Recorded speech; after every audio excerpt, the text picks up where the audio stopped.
기도드리겠습니다. 하나님 아버지, 늘 우리와 함께해 주시니 감사합니다. 오늘도 하나님의 말씀을 공부하겠사오니 성령 하나님 우리와 함께하여 주시옵소서. 예수님 이름으로 기도드리옵나이다. 아멘.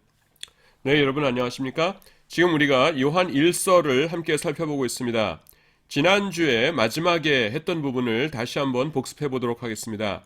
요한 1서에 보시면은 예수님을 믿는 사람들은 죄를 짓지 않는다라는 구절이 세 군데 나옵니다. 지난주에 이렇게 살펴봤고요. 그런데 이것이 이제 자체로서 문제가 되는 겁니다. 뭐냐면은 예수님을 믿는 사람은 죄를 안 짓는다라고 말씀하시는데 우리는 죄를 짓거든요. 그러니까 3단 논법으로 보면 어떻게 되는 겁니까? 우리는 예수님을 안 믿는 사람이다 이렇게 되는 거죠. 이상하죠. 근데 또 이상한 게 뭐냐면은 똑같은 요한 1서인데 요 세 군데 구절은 우리가 살펴본 대로 예수님을 믿는 우리들도 죄를 짓는다 이렇게 말씀하고 있는 것이에요. 그래서 어떻게 같은 책 요한 1서 내에서 세 구절에서는 죄를 안 짓는다, 또 세 구절에서는 죄를 짓는다 이렇게 말할 수 있느냐 하는 것입니다. 그래서 거기에 대해서 해석자들이 내놓은 해법들이 이제 세 가지가 있는데 그 중에서 앞에 두 개는 제가 소개는 해드리지만 맞는 것은 아니고 그 다음에 세 번째가 맞는 것이다 이렇게 말씀드렸어요. 그래서 첫 번째 거가 뭐냐면은 문법적인 설명이다, 이겁니다. 그래서 문법적이라는 것이 어떤 거라고 했습니까? 헬라어 동사에는 두 가지가 있는데요. 두 가지 이제 우리가 살펴볼 것이 있는데 시제라는 것이 있고 그 다음에는 양상이라는 것이 있다. 양상. 그래서 시제는 이제 영어의 tense라고 그래가지고 이건 뭐냐면은 뭐 현재, 뭐 과거, 미래 이런 겁니다. 그 다음에 이제 양상, aspect라는 것인데요. 요거는 영어에도 없고 우리말에도 없는 개념이에요. 이건 뭐냐면은 현재형을 사용할 경우에는 계속적 동작을 나타내고요. 그 다음에는 부정과거를 사용할 경우에는 단회적 동작을 나타냅니다. 라는 것입니다. 그래서 우리가 헬라어를 배울 때에 여러분들이 이제 헬라어를 기초적인 건 이제 하신 분들이라고 제가 알고 있습니다. 그래서 헬라어를 배울 때에 이 양상이라는 것을 처음 접하게 되는 게 뭐냐면은 명령형 배울 때입니다. 명령형. 여러분 헬라어 명령에 보시면은 두 가지가 있어요. 현재 명령이라는 것이 있고 그 다음에는 부정과거 명령이라는 것이 있습니다. 부정과거가 이제 아우리스트죠. 이거 뭐 독일어식으로 읽으면 아우리스트, 영어식으로 하면은 영어 사전에는 오리스트 이렇게 나옵니다. 근데 저는 그냥 아우리스트 이렇게 읽어요. 저는.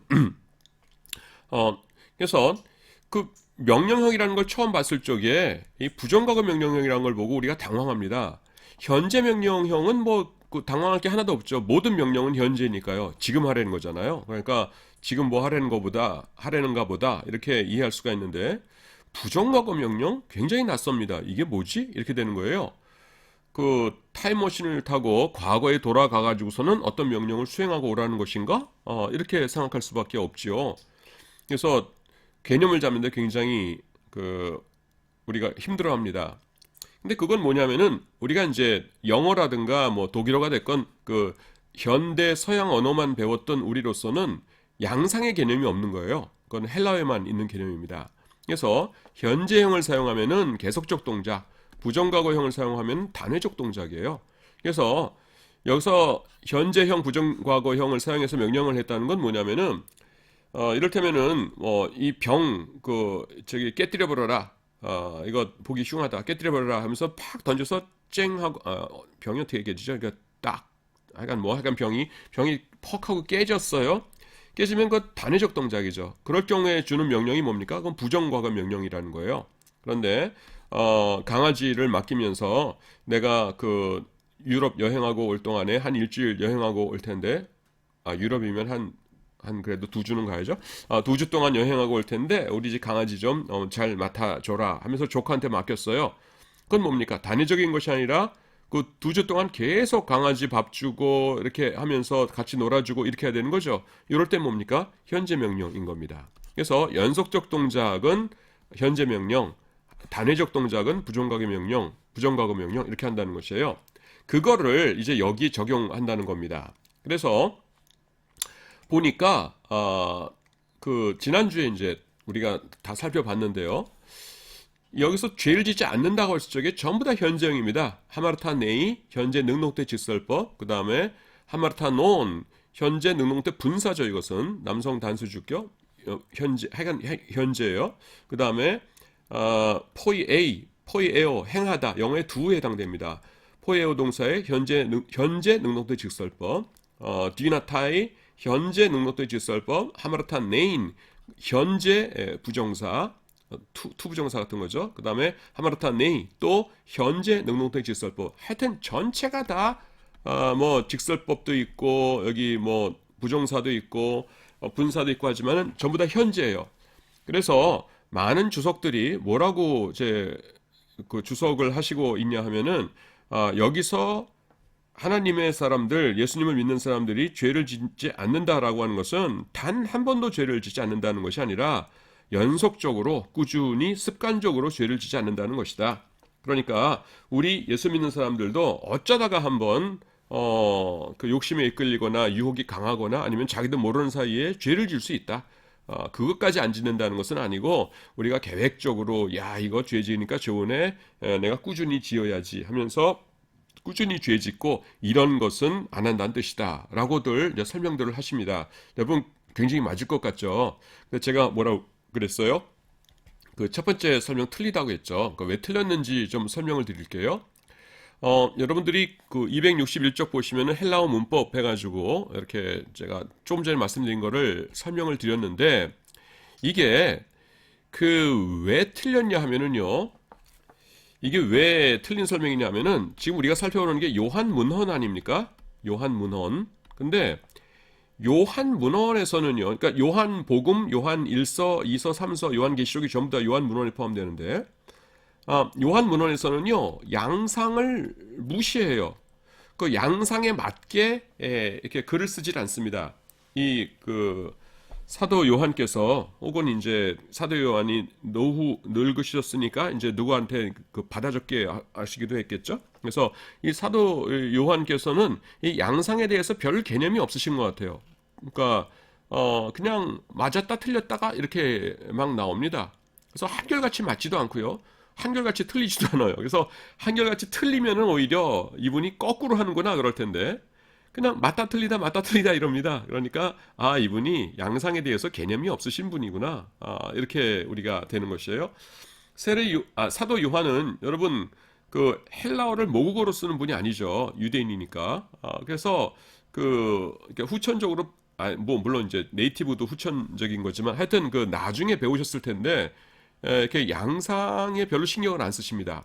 그래서 성경에 보시면은 여기 양상에 맞는 예들이 있고요. 그 다음 밑에는 양상을 무시한 예들이 있죠. 제 책에 보시면은 요 부분을 제가 쓰면서 뭐 딴 생각을 했었나 봐요. 조금 틀리게 써놨어요. 틀리게 써놨으니까 요 부분은 이제 나중에 개정판 나올 때는 고칠 거고요. 요거는 조금 무시하시고 칠판이 아니라 요 화면에 있는 요거를 보시기 바랍니다. 양상에 맞는 예들인데 제가 양상에 맞지 않는 예들이라고 제가 설명을 해놨어요. 그래서 지금 여러분들이 화면에 보시는 것은 제가 개정판입니다. 앞으로 아직 인쇄는 안 됐어요. 양상에 맞는 예들을 이렇게 보도록 하겠습니다. 일단 요한복음 1장 7절에 보시면은 그가 증언하러 왔으니 곧 빛에 대하여 증언하고 모든 사람이 자기로 말미암아 믿게 하려 함이라. 이런 말씀이 있어요. 여러분 여기서 그가 누굽니까? 1장 7절이니까 세례 요한입니다. 세례 요한이 증언하러 왔으니 뭐에 대해 증언하여? 빛에 대하여 예수님이죠. 그 다음에 모든 사람이 자기로 말미암아 예수님을 믿게 하려 함이라. 자, 여러분 여기서 모든 사람이 자기로 말미암아 예수님을 믿게 하려 함이라. 믿게 하려고 세상에 왔다고 했어요. 그런데 그 전에 어떤 사람들입니까? 예수님을 안 믿는 사람들이죠. 그런데 세례 요한의 증거를 통해서 예수님을 믿게 하려 함이죠. 그러니까 뭐예요? 그 안 믿었던 사람이 그러니까 단회적으로 딱 예수님을 믿기로 하는 거죠. 우리가 하나님을 꾸준히 믿는다. 하나님을 늘 신뢰하면서 산다. 이거는 평생 해야 될 일이지만은 예수님을 믿을까 말까 하다가 이렇게 그래 믿자 하면서 하는 거는 평생 한 번 하는 일이죠. 지금 요겁니다. 그래서 모든 사람이 자기로 말미암아 믿게 하려 함이라 해서 히나다 하면 반드시 가정법이 오죠. 판테스 모든 사람이 피스튜 소신 여기 보세요. 시그마가 있죠. 시그마가 없으면은 요거는 이제 현재 가정법일 텐데 피스트 소신이기 때문에 아오리스트 부정과거 가정법 3인칭 복수예요. 디아우투 자신을 통하여 자기로 말미암아 판테스 모든 사람이 믿도록 하기 위해서 히나였다 이렇게 얘기합니다. 그러니까 이건 뭐예요? 맞죠. 문법적으로 양상에 맞는 거예요. 그 다음에 여기 보시면은 요한복음 4장 48절인데요. 예수께서 이르시되 너희는 유대인들이죠. 표적과 기사를 보지 못하면 도무지 믿지 아니하리라. 지금 예수님을 믿는 사람들을 대상으로 하시는 말씀입니까? 안 믿는 사람들을 대상으로 하시는 말씀입니까? 지금 아직 안 믿는 사람들이죠. 근데 도무지 예수님을 안 믿으려고 해요. 그러니까 예수님께서 뭐라고 그러시냐면은 표적과 기사를 보지 못하면 도무지 믿지 아니하리라고 그러시죠. 그래서 우매입니다. 이게 낫인데 우하고 매가 합하면은 뭐예요? 강력한 그 노가 돼요. 그래서 그 바울 서신에서도 우매 하면은 뭡니까? 결단코 그렇지 않다. 이렇게 아주 강력하게 부정할 때 사용하는 거죠. 그래서 우리 성경에는 도무지라는 부사는 없지만은 우매가 같이 나왔기 때문에 도무지라는 부사를 넣어서 번역을 했어요. 우매 그 다음에 여기 보시죠. 피스튜오가 원형인데 피스투 뭐예요? 시그마가 있죠. 피스투 세테죠. 피스투 세테. 아오리스트 그러니까 부정과거 가정법 2인칭 복수입니다.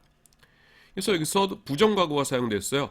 부정과거가 뭐라고요? 단회적 동작이죠. 예, 두 군데는 맞게 사용됐어요. 그 모든 사람이 세례 요한으로 말미암아서 믿게 하려 함이라. 안 믿는 사람이 믿는 거고요. 너희는 표적과 기사가 없으면 도대체 나를 믿지 않는다. 그래서 이것도 뭡니까?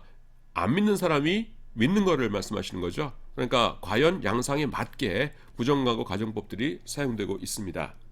예, 요거는 맞는 예예요. 그래서 이게 다 맞으면서 아까 나온 것처럼 그 요한일서에서 그렇게 현재가 나왔다면은 그 많은 주석가들이 말씀하시는 게 맞아요. 이것은 연속적으로 죄를 안 짓는다는 뜻이다. 이렇게 할 수가 있는 것이죠. 그런데요, 양상을 무시한 예들도 또 있습니다. 여기 보시면은요, 자, 그 요한복음 6장 30절 보시면은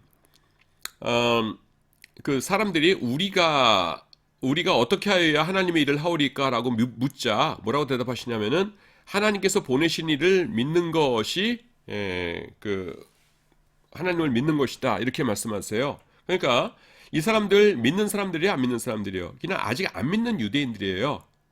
아직 안 믿는 유대인들에게 그 우리가 너희들이 하나님을 믿어야 된다라고 말씀하시려면 뭡니까?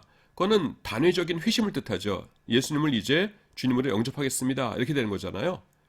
그래서 근데 거기다 뭐라고 되어 있냐면 인어도 되시죠. 뭐뭐 하기 위하여서 피스투 에테 너희로 믿게 하기 위하여서 누구를 에이스 혼 이거 혼이에요. 지금 그 저기 뭡니까? 관계대명사입니다. 에이스 혼 근데 누구를 믿느냐면은 아포스테일렌 에케이노스 그가 보내신 자를 그분을 너희로 믿도록 하기 위해서다 이렇게 말씀하시는데 여기 보시면은 시그마가 있어요 없어요? 없죠. 없으니까 이거가 무슨 가정법입니까? 현재 가정법이에요. 근데 현재 가정법은 원래 언제 쓰는 거예요? 지속적으로 꾸준히 계속될 때. 근데 지금은 예수님께서 하시는 이 배경이 뭡니까? 안 믿는 자들에게 너네들이 나를 믿어야 된다라고 말씀하시는 거거든요. 그러니까 이게 원래 문법적으로 따지면은 양상에 맞게 하려면은 아오리스트, 시그마가 들어간 아오리스트가 있어야 돼요. 근데 시그마가 없어요. 그러니까 요거는 양상 무시한 겁니다. 또 11장 15절도 보시면은 제자들에게 이렇게 말씀하세요. 11장 15절에서 지금 나사로 살리러 가시기 직전에 하실 말씀인데요. 내가 거기 있지 아니한 것을 너희를 위하여 기뻐하노니 이는 너희로 믿게 하려 함이라. 이렇게 나옵니다. 이는 너희를 믿게 하려 함이라. 그러니까 제자들로 하여금 그 예수님을 꾸준히 잘 신뢰하도록 이렇게 하는 거지. 지금 제자들이 예수님이 메시아라는 거를 아직까지 안 믿기 때문에 지금 이제 새로 믿게 한다 이런 건 아니거든요. 믿음을 강화시킨다는 의미죠. 그러니까 여기서 뭡니까? 현재형이 사용됐어야 돼요. 양상대로 한다면은. 근데 여기서는 뭐냐면은 피스투 여기 보시면 시그마 있죠. 피스티우 세테가 사용됩니다. 그래서 양상과 어긋나요. 그래서 결론이 뭐냐면은 문법적으로만 따지면은 여기서는 우리 해당 본문에서 현재형이 계속 사용됐기 때문에 계속적인 동작을 나타내신 것이 맞아요.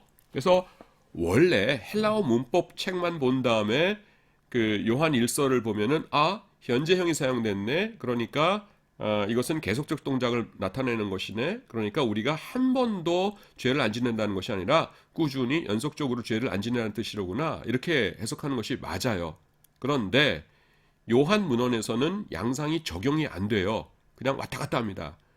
꾸준히 틀리지도 않고 꾸준히 맞지도 않고 그냥 무시해요. 양상이라는 게 도대체 있는지를 아신 분인지도 의심스러울 정도로 그냥 왔다 갔다 합니다. 제가 몇 개 예를 안 댔지만은 그래서 요한 1서에서는 그것이 현재형으로 사용되었다고 그래가지고서는 꾸준히 짓는 연속적인 동작, 연속적인 죄를 뜻하는 것으로 해석하면은 안 된다라는 것입니다. 이해가 되셨죠? 그 다음에 이제 두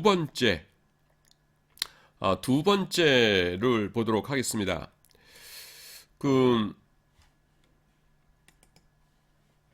그리고 조금 전에 말씀드리다 이렇게 지나오다가 이게 있는데 보면은 만약에 꾸준히 죄 짓는 거는 안 된다고 그랬으면은 그냥 반복해서 혹은 습관적으로라고 하는 부사를 덧붙이면 되죠. 부사를 덧붙이면 되는데 그거 안 쓰고서는 그냥 현재형만 썼잖아요. 그래서 그것도 이상하다는 겁니다. 네, 그냥 간단한 거니까 그냥 좀 첨언하고서 넘어갑니다. 그 다음에 논쟁적 인용이라는 것인데 이건 무슨 말이냐면은 조금 이제 좀 설명을 해야 될 것 같습니다. 지금 요한 1서가 있고요. 그 다음에 영지주의자들이 있어요. 영지주의. 여러분 영지주의의 윤리를 조금 설명드려야 될 것 같아요. 영지주의 윤리에는요 두 가지가 나옵니다. 똑같은 영지주의인데, 그러니까 A라는 영지주의에서는 A-라는 윤리가 나오고 B라는 영지주의에서는 B-라는 윤리가 나온다. 그것이 아니라 똑같은 영지주의에서 A-라는 그다음 B-라는 윤리가 나와요. 하나는 뭐냐면은 극단적인 금욕주의가 나옵니다. 금욕주의가 나오고 그 다음에는 극단적인 방탕주의가 나와요. 방탕. 술 마시고 막 놀고 그러는 걸 방탕하다고 그러죠. 그 방탕주의가 나옵니다. 그래서 두 가지가 똑같은 것에서 이렇게 나와요. 근데 어떻게 같은 사상에서 그게 나오냐 이렇게 우리가 생각할 수 있는데, 여러분 영지주의라는 게 어떤 겁니까? 영과 육을 분리하고 영은 아주 극도로 우월한 것이고 육이라는 것은 아주 극도로 열등한 것이다, 이렇게 보는 것이 영지주의라고 그랬죠. 그래서 인간이 원래 영적 존재인데 육에 갇혀 있으니까 아이고 불쌍해라 하면서 이 육에 갇혀 있는 영혼들에게 영적인 지식, 그노시스, 영적인 지식을 줘가지고선 그 지식을 가진 자는 육체의 감옥에서 벗어나는 날, 즉 죽는 날 영적인 존재로 다시 환원된다. 이것이 이제 영지주의의 구원론인데요. 자, 영과 육의 차이를 아주 강하게 주장하는 것이 영지주의입니다. 그러니까 금욕주의는 아주 간단해요. 우리가 이해하기가 뭐냐면은 육이라는 것은 나쁜 것이죠. 나쁜 거니까 좋은 음식 먹고 싶어? 안 돼. 육체에 빠지는 거야. 맛있는 술. 저는 뭐 술 마셔본 적이 별로 없어가지고 모르겠는데, 하여튼 술 마시는 맛있는 술 먹여줄까? 안 돼. 그런 건 나쁜 거니까 안 돼. 뭐 좋은 데 가서 구경할까? 안 돼. 육체는 나쁜 거니까 좋은 거 구경 안 시켜줄 거야. 하면서 뭡니까? 그 육체를 무시하는 것. 이것은 금욕주의예요. 간단하죠?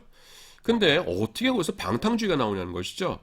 근데 이렇게 주장을 합니다. 영지주의자들은 뭐냐면은 여기가 이제 요게 바닥이 육체고요. 영혼이 이렇게 있으면은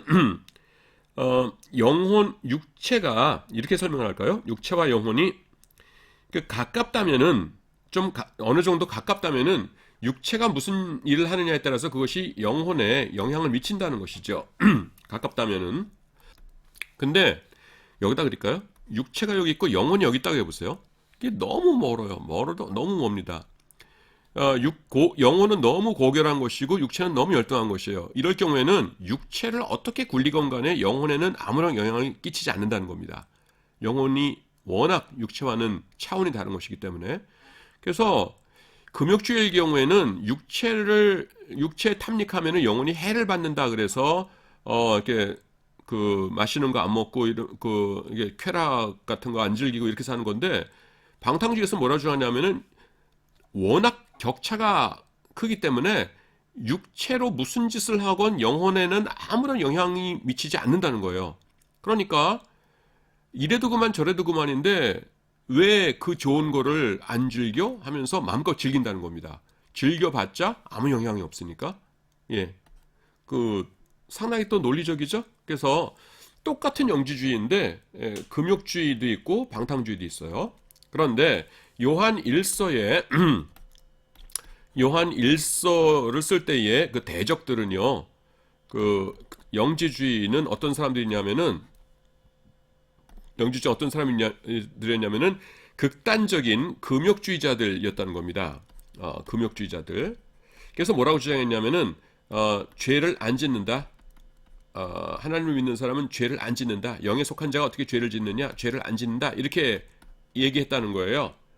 그래서 요한 1서에서 어떻게 했냐면은 그 요한 1서 자체에서 그 요한이 쓴 얘기에서는 죄를 짓는다. 하지만 예수님이 변호사가 되어 주셔서 우리 죄가 용서함 받을 수 있다.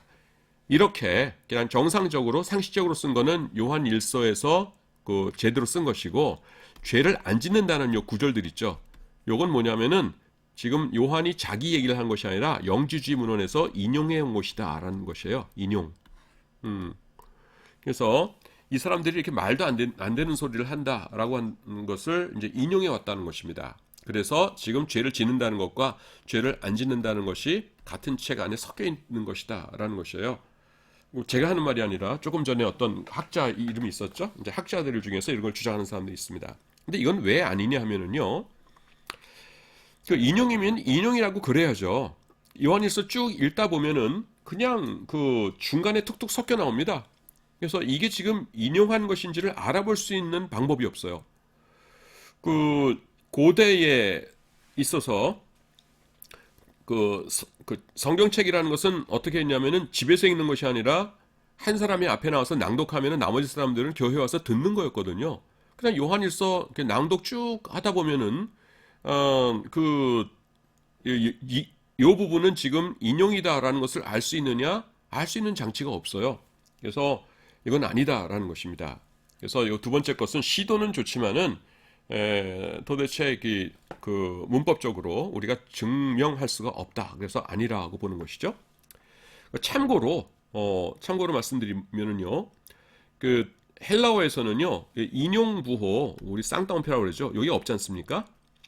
없으니까 보통 뭐를 쓰냐면은 분사를 사용합니다. 이를테면은 아페크리세 호 예수스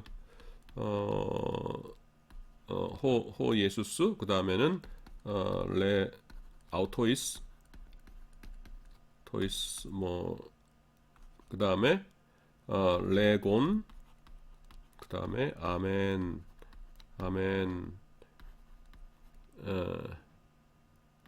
뭐 에고, 레고, 휘민, 뭐 이렇게 해보세요.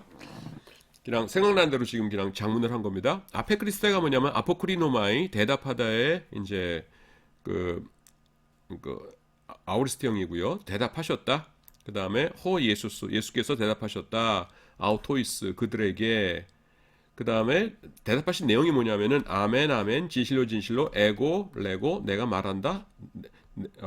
성경에 아주 흔히 있는 거죠. 내가 진실로, 진실로 너희에게 이르노니. 그거를 이제 쓴 겁니다. 헬라어로. 근데 여기 보시면은요, 레곤이 있어요. 레곤. 현재 레고 말하다의 현재 능노태 분사 남성 단수 주격이죠. 온, 우사, 온 이렇게 나가니까요. 근데 지금 이거 빠져도 됩니다, 여러분. 이걸 어떻게 우리말에 어떻게 대답되냐면은 예수께서 그들에게 그다음에 아페쿠리스에 대답하여 가라사대 이렇게 해놨어요. 대답하여 가라사대 진실로 진실로 내가 너희에게 이르노니 이렇게 돼 있거든요. 근데 여러분 우리는 맨날 들으니까 대답하여 가라사대 그러니까 이상하지 않은데 가라사대 빼보세요. 뭐가 달라지나? 달라질 거 아무것도 없습니다. 예수께서 그들에게 대답하시되 내가 진실로 진실로 너에게 이르노니 아무것도 이상한 거 없죠. 근데 그러니까 헬라어를 직역을 하려니까 대답하셨다. 그 다음에는 그 현재 분사. 그래서 대답하여 가라사대 이렇게 하는 겁니다. 그래서 옛날 킹제임스 버전, 요새 번역되는 영어는 그렇게 안 돼 있는데 킹제임스 버전 같은 건 어떻게 돼 있어요? Jesus answered, 그 다음에 Jesus answered, 그 다음에 saying 이렇게 돼 있죠. saying 하니까 갑자기 노래가 생각나는데 여러분 핸델의 메시아 보시면은 뭐 하면서 뭐 saying 그 다음에 그 레시타티브 같은 것이 쭉 이어지죠. 그래서 saying 하는 거가 뭐냐면은 요 현재 분사를 해석한 겁니다. 그래서 킹제임스 버전 보시면은 Jesus answered 그 다음에 saying 그 다음에 truly truly I say unto thee 이렇게 나옵니다. 요 레곤이 뭐냐면 지금 이거 왜 갑자기 길게 설명하냐면은 헬라어에서는요 이 분사 없어도 되는데 쓰는 거 뭐냐면 요게 요 코테이션 마크의 기능을 합니다. 그래서 레곤이 나왔다 그러면 요 다음부터가 이제 그 직접 인용이 시작된다라는 것이에요. 그래서 단수형 같으면은 레곤 여기 그러니까 주어가 복수다 그러면은 레곤테스 이렇게 나가죠. 그래서 여러분들이 이제 헬라어 성경을 뭐 조금 읽으셨을 테니까 그거 하다 보면은 본동사 나온 다음에 그 말씀하시는 내용 앞에 분사가 등장하거든요. 근데 사실 이 분사 왜 있나 모르시는 분들 많아요. 그게 뭐냐면은 이 코테이션 마크의 기능입니다. 그런데 지금 요한 1서의 경우에는 지금 그 인용이라고 했잖아요. 인용이라고 하면 앞에 뭐 분사 같은 게 나와야 돼요. 코테이션 마크라는 거 원래 없었으니까 그 당시에는. 그래서 그 분사 같은 것들이 이렇게 나와야 되는데 전혀 없습니다. 그래서 영지주의 문헌에서 죄를 안 짓는다는 것들은 이렇게 인용해 온 문장들이다라는 것은 증거가 없으므로 잘라버립니다. 우리가 그것은 그 받아들일 수 없다 이렇게 얘기해요.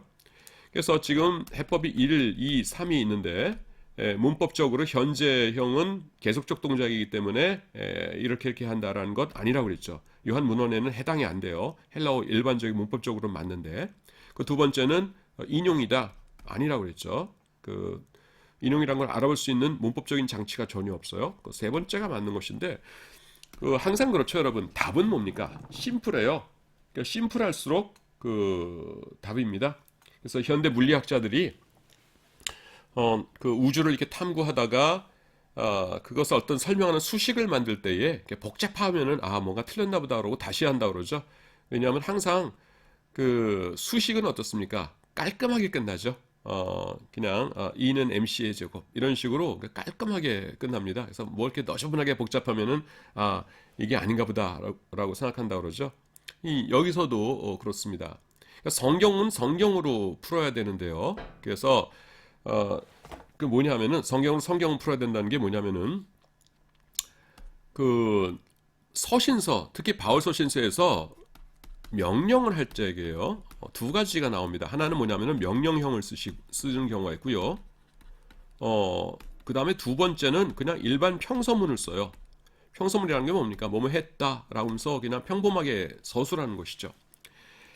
자, 명령형의 예를 들자면은 이를테면은 그 사도 바울 서신 같은 데서요.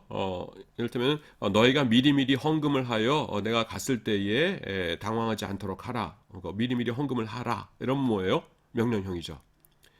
그런데 가끔 가다가 분명히 그 명령하는 것 같은데 평서문을 쓸 때가 있습니다. 이를테면은 그리스도 예수의 사람은 그 정과 욕심을 십자가에 못 박았느니라 이렇게 나와요. 못 박았느니라는 뭐예요? 그냥 선언이죠. 평서문입니다. 그거는 못 박아라가 아니에요. 평서문인데 엄청나게 더 센 명령입니다. 여러분 그 정과 욕심이라는 것이요 십자가에 못 박을 수가 없어요. 정이라고 우리나라 말로는 번역됐는데 정이 뭐냐면 영어 성경에는 lust라고 나옵니다. lust, L-U-S-T. 이게 뭐냐면은 그 육체적인 성적인 정욕을 뜻해요. 인간이 죽을 때까지 벗어나지 못하죠. 예. 그 다음에 욕심이라고 그러는데 요거는 영어로 뭐라고 되어 있냐면 covet입니다. covet. 이거 뭐냐면 탐욕을 뜻해요. 그러니까 좋은 거 보면 갖고 싶고 그 다음에는 아유 우리 아파트는 가족들끼리 바글바글 힘들게 사는데 이렇게 넓은 아파트에서 아이들 방 하나씩 턱턱 주면서 이렇게 전망 좋은 데서 사는 친구들 보면은 부럽고 이거 카빗이거든요. 근데 이것은 그 벗어날 수가 없어요. 정과 욕심이라는 것은. 근데 기독교인들에게는 그것은 옳지 않다는 것이죠. 그래서 너희들은 정과 욕심을 없애버려라. 극단적으로 그것을 이렇게 억누르면서 절제하면서 살아라라고 명령을 하시는데 명령을 하시는 것이 아니라 어떻게 말씀하시냐면은 그리스도 예수의 사람은 그 정과 욕심을 십자가에 못 박았느니라 평소문으로 말씀하십니다. 그 뭐예요? 강한 명령이죠. 여러분 군대 갔다 오신 분들 아실 거예요.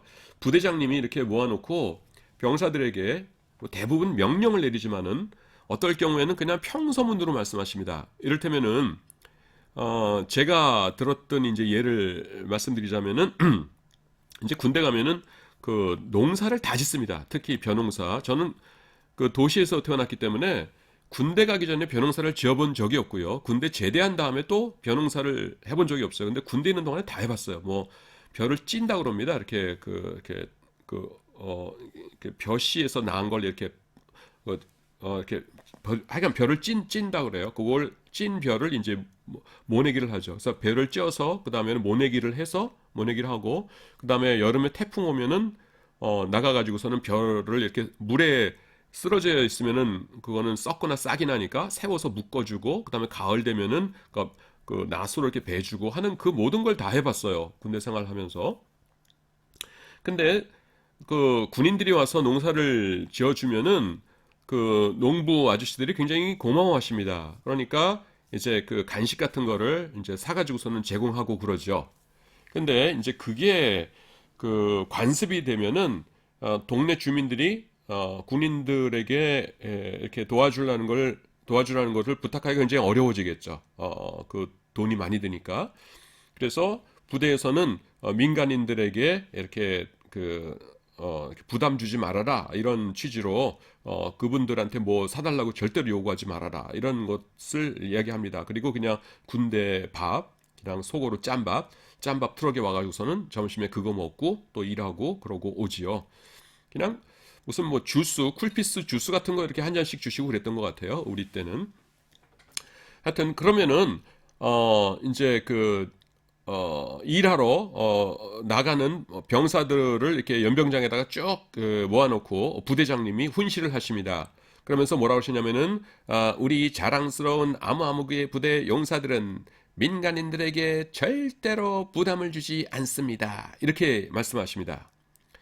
근데 부담을 주지 않습니다라는 게 뭐예요? 사실은 부담 줬다는 보고가 나한테 들어왔다가는 너네 이제 혼날 줄 알아라. 영창 보내겠다. 이거죠. 그러니까 그 농부 아저씨들한테 뭐 막걸리 받아와라, 뭐 해라, 뭐 이런 거 절대로 요구하지 말라는 거죠. 그러니까 이 부대장님이 하시고 싶은 말씀은 뭐예요? 일반인들에게 절대로 이 부담을 주지 말아라라고 명령하고 싶으신 거죠. 근데 그거를 더 세게 말씀하시니까 뭐라고 말씀하시냐면은 우리 아무아무개 부대 장병들은 민간인들에게 절대로 부담을 주지 않습니다. 이렇게 말씀하시는 거예요. 씁니다는 평서문이죠. 평서문이지만 뭡니까? 명령형보다도 더 센 거죠. 그래서 사도 바울도 뭡니까? 그리스도 예수의 사람은 그 정과 욕심을 십자가에 못 박았느니라. 이거 뭐예요? 못 박을 수가 없는 것이지만은 못 박았다고 생각하고 그만큼 절제하고 자제하면서 살아라 이런 것이죠. 그래서 요겁니다. 아주 심플해요. 지금 여기서 위에서 죄를 짓지 않는다는 것이 뭐냐면 그거예요. 그러니까 하나님께로 난 자들, 하나님 안에 성령 안에 거하는 자들, 하나님의 아들 딸이라고 하는 자들은 뭐냐면은 범죄하지 않는다. 이거 뭡니까? 민간인에게 해를 끼치지 않는다. 죄를 짓지 않으려고 극단적으로 주의하면서 살아야 된다라는 것입니다. 이것이 성경적인 용법이에요. 이것이 올바른 해석입니다. 그 다음에 이제 조금 이제 간단한 것인데요. 273쪽 보시면은 273쪽이요. 18절입니다. 사랑 안에 두려움이 없고 온전한 사랑이 두려움을 내쫓나니 두려움에는 형벌이 있습니다. 이렇게 말씀하세요. 두려움에는 형벌이 있습니다. 근데 이거 볼 때가 조금 억울하죠. 왜냐하면 우리가 두렵고 싶어서 두려운 게 아니잖아요. 이를테면은 뭐 적들이 와가지고서는 칼을 목에 들이대면서 너네 예수님 계속 믿는다고 하면은 목 잘라서 죽여버리겠다 그러면 무섭잖아요. 근데 어쩔 수 없이 무서운 건데 이 성경 말씀에 따르자면은 너 그때 무서워했지 하면서 거기에 대해서 또 형벌이 있다는 거예요. 그래서 이게 무슨 소린가 이렇게 될 겁니다. 그래서 제가 헬라어로 자세하게 분석을 했어요. 그래서 요거가 좋은 번역이 뭐냐 하면은 두려움은 형벌과 관련이 있기 때문이다 라는 번역이 제일 좋습니다. 그러니까 사람들이 그러니까 왜냐하면 여기 그렇게 번역하면 다 이렇게 돼요. 온전한 사랑의 두려움을 내쫓나니 왜냐하면은 두려움은 형벌과 관계된 것이기 때문이다 이렇게 된다는 것이요. 헬라어로 그게 맞다는 것입니다. 사람들이 왜 두려워하냐 하면은 지옥의 형벌을 아는 것이죠. 그래서 여러분 예수 안 믿는 사람은 죽을 때 굉장히들 힘들어하죠. 왜 그렇게 힘들어합니까?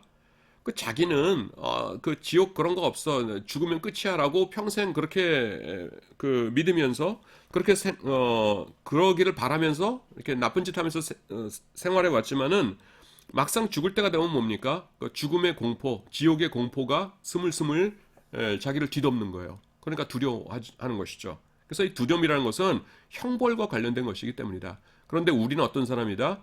예수 그리스도의 보혈의 피로 말미암아 그 모든 형벌에서 자유케 된 사람이다.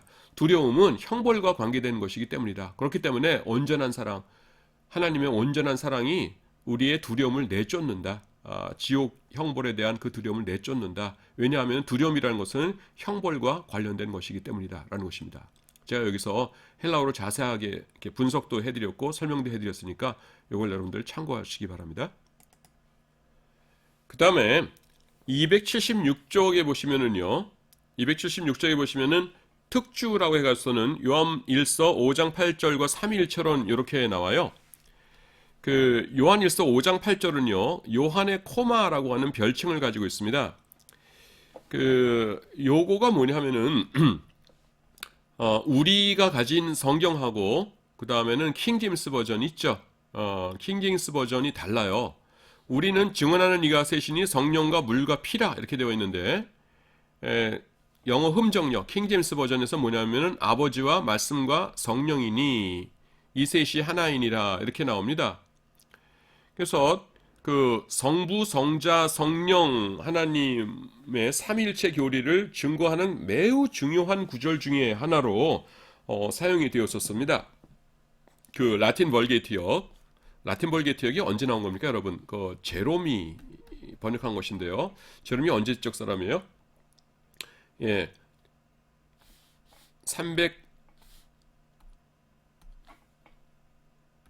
345년경에 태어나서 419년경에 죽거든요. 그러니까 5세기 초에 퀘스천 마크 붙여놓은 거는 제가 모른다는 것이 아니라 역사적으로 확실하지 않다는 겁니다. 요 때쯤이에요. 그래서 그러니까 5세기 초에 활동하신, 그러니까 5세기 초에 라틴어 성경이 나오는데요. 라틴 벌게티요. 근데 영어 흠정역에서는 아버지와 말씀과 성령이니, 보세요. 아버지, 성부, 그 다음에 말씀, 성자, 성령이죠. 이 셋이 하나이라 이렇게 되는 것이에요. 그래서 중세시대 내내 삼일체 하나님을 증거하는 구절로 사용되었었습니다. 근데 우리 지금 성경에 어떻게 있어요? 성령과 물과 피 이렇게 나오죠. 그게 왜 그러냐 하면은 이제 동방에서 사본들이 막 유입되고 해가지고서는 헬라어 성경을 읽다 보니까 영어 흠정역은 여러분 이제 조금 이따 말씀드리겠습니다만은 이제 완전히 좀 발달된 헬라어 성경에서 나온 것이 아니거든요. 그래서 그냥 이렇게 있었는데 동쪽에서 계속 이제 헬라어 사본이 발견돼서 오고 십자군 전쟁 이후로 1270년에 십자군 전쟁 끝났거든요. 그 이후로 계속 오고 그 다음에 유럽에서 또 사본들이 발견되고 하는데 보니까 아버지와 말씀과 성령이라는 게 없는 거예요. 전부 다 성령과 물과 피 이렇게 되는 겁니다. 그전에는 이제 헬라어 원어를 보고서 하는 것이 아니었는데 그래가지고서는 흠정력의 경우에는 원어라고 할지라도 이제 초기에 이제 좀 발달되지 못한 그런 그 사본들을 본 겁니다. 그래서 에라스무스가요, 에라스무스 잘 아시죠? 인문주의자가. 에라스무스가 이제 성경을 펴냈는데 이 사람도 이제 성령과 물과 피 이렇게 한 것이에요. 왜냐하면 자기가 아무리 그 사본들을 헬라어 사본들을 조사해봐도 그게 없으니까 성령과 물과 피라고 돼 있지 아버지와 아들 말씀과 성령이라는 것이 없으니까 그래서 그냥 학자니까 정직하게 그냥 그렇게 냈어요. 그런데 뭐냐면은 카톨릭 교회에서 엄청나게 충격을 받았어요. 그래서 이 삼위일체 교리는 가장 핵심적인 교리 가운데 하나이고요. 그 다음에 요한일서 5장 7, 8절은 삼위일체 가운데서 중요한 버팀목들 중 하나였는데 그것을 부인하니까 난리가 난 겁니다. 그래서 에라스무스도 이렇게 학자니까 자기가 이제 반대하고 싶어서 반대한 것이 아니거든요. 그래서 뭐라고 했냐면은 삼일체에 대한 이 언급을 포함하는 사본이 딱 하나라도 발견이 되면은 내가 지금은 이렇게 성령과 물과 피라고 했지만은 아버지와 말씀과 성령이라고 하겠습니다라고 한 것이에요. 그래서 근데 실제로 그런 사본이 발견되었어요. 그래서 약속대로 헬라어 성경에다가 삼일체에 대한 언급을 포함시켜 가지고서는 성령과 물과 피 대신에 아버지와 말씀과 성령 이렇게 포함을 시켰습니다. 그래서 에라스무스 성경 1판에는 이제 우리식으로 되어 있었는데요. 2판에 보시면은 에라스무스 성경 제2판에 보면은 이것이 이제 삼일체로 된 아버지와 말씀과 성령 이렇게 된 것이에요. 근데 에라스무스 성경 2판을 기초로 해가지고서는 루터의 독일어 성경이 이루어졌고요. 그 다음에 이제 나중에 킹 제임스 성경 이런 것들이 이제 여기에 영향을 또 나중에 받습니다. 그래서 지금 킹 제임스 성경에는 뭐냐면 삼위일체 아버지와 말씀과 성령 이렇게 나오는데 우리 지금 갖고 있는 것은 성령과 물과 피 이렇게 나와요. 그래서 왜 그랬냐 하는 것입니다. 요게 이제 답인데요. 뭐냐면은 이 삼위일체 하나님이 등장하는 사본이 달랑 3개 있어요, 지금까지. 그래서 지금까지 수천 개의 헬라어 사본들 가운데서 삼일체에 대한 언급은 달랑 3개에서만 나타나는데 그 사본들이 언제 거냐면은 12세기, 15세기, 16세기 만들어진 겁니다. 근데 여러분 사본학에서는요 12세기, 15세기, 16세기라면 아무 가치가 없어요. 지금 거의 가치가 없는 자료들이다 그랬는데 뭐 거의도 아니고 가치가 거의 그쵸 없습니다. 예. 여러분 제일 오래된 사본이 뭡니까? 파피루스 P52번 파피루스예요. 라일란트 파피러스라고 그러는데요. 라일란트 파피루스라고 그러는데 요거는 이제 요한복음 18장의 일부를 갖고 있거든요. 여기 언제 거냐면은 주전 130년 전후입니다. AD. 예, 알렉산드리아에서 발견됐거든요. 그러니까 2세기 초예요. 그리고 뭐 3세기, 4세기, 5세기 요 정도 사본들이 이제 중요한 것이라고 꼽히고요. 그 다음에 12세기, 뭐 10세기 넘어가면 이것은 그냥 그런 사본이 있구나 하면서 그냥 박물관에다가 이렇게 잘 보존해 둬라 그러지 그걸 학자들이 뭐 연구할 생각을 하고 그러지는 잘 않습니다. 근데 이 삼위일체에 대한 언급이 있는 것은 요 셋밖에 없어요. 근데 이걸 제가 왜 말씀드리냐면은 킹 제임스 성경 보존협회 이런 곳에서 이제 그런 걸 좋아하시는 분들 이런 분들은 킹 제임스 성경이 원래 하나님의 성경이고 그 다음에는 우리가 가지고 있는 성경은 이렇게 막 훼손된 성경이다라고 하면서 그 증거를 펼칠 때에 그 중에 하나로 이거를 말씀하십니다. 봐라 킹 제임스 성경 봐라 아버지와 말씀과 성령이니 이 셋이 하나이니라. 얼마나 명확하냐. 아버지 성부 말씀 예수님 성령 성령님. 근데 너희들 성경 봐라 이게 성령과 물과 피 이게 뭐냐 이게 훼손된 거다 이러시거든요. 근데 사본학은 그냥 정밀한 과학에 가깝습니다. 이렇게 탄소 뭐 동위원소 측정법 이런 거로 사본 측정하고 그래서 옛날 거를 찾아가는 작업이거든요. 근데 그러니까 우리도 그럼 좋겠어요. 우리들도 삼일체 하나님에 대한 언급이 확실하게 있는 사본이 그것이 맞으면 좋겠어요. 근데 증거를 대라는 거죠, 증거를.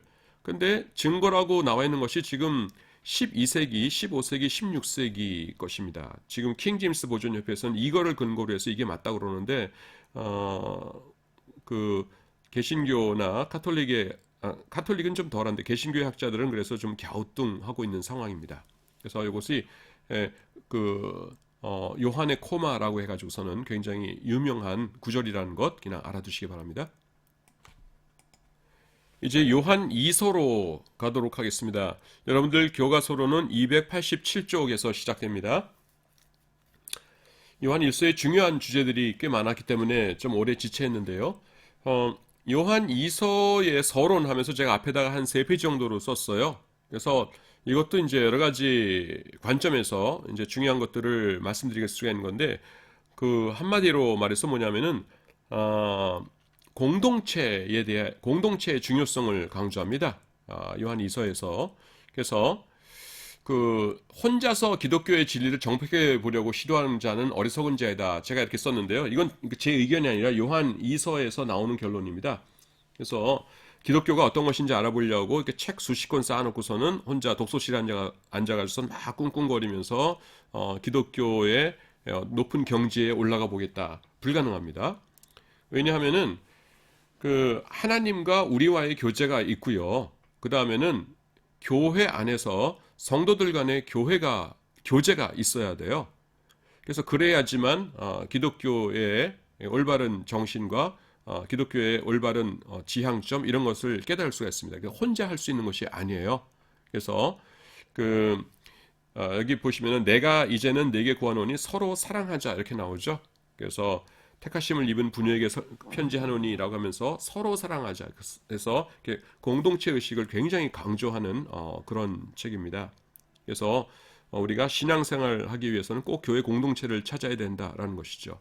그래서 요즘 그런 분들 많죠. 뭐 가나안 교인, 그래서 안나가 거꾸로가 가나안 아닙니까? 그래서 내가 예수님을 믿는데 교회는 싫다. 그래서 교회는 안 나가고 혼자 신앙생활 하겠다라는데 그렇게 나가시다가는 100% 신앙도 잃어버립니다.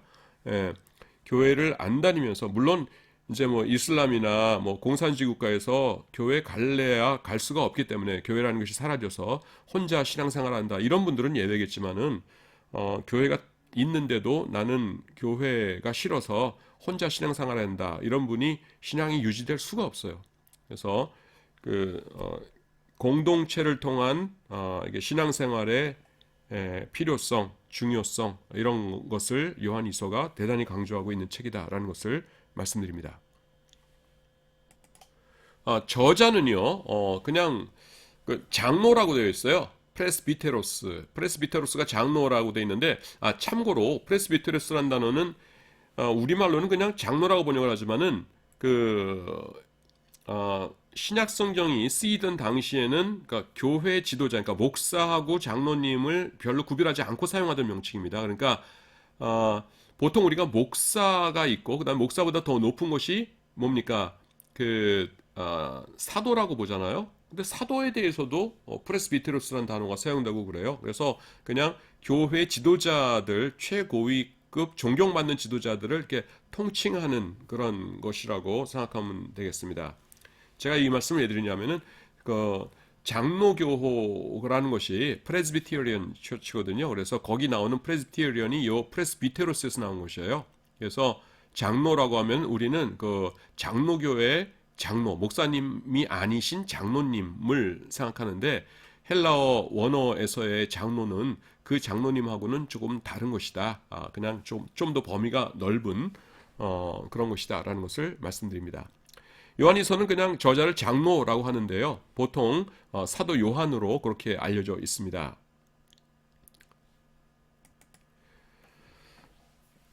근데 요한 2서는요. 그냥 그 정경으로 잘 받아들여졌거든요. 그래서 여기 보시면은 작자의 자자라고 했는데 작자의 이름조차 저자의 이름조차 제대로 밝히지 않은 서신이 정경으로 받아졌다는 사실은 이것이 사도의 저작임을 강하게 암시합니다. 우리가 거꾸로 그렇게 추적해 볼 수 있다는 것이죠.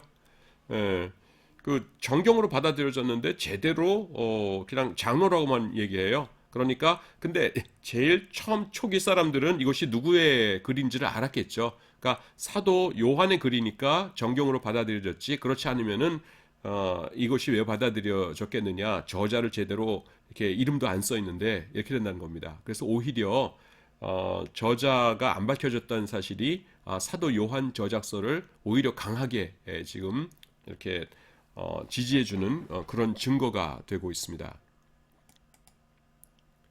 자, 첫 시간은 여기서 마치도록 하겠습니다. 여러분 수고하셨습니다.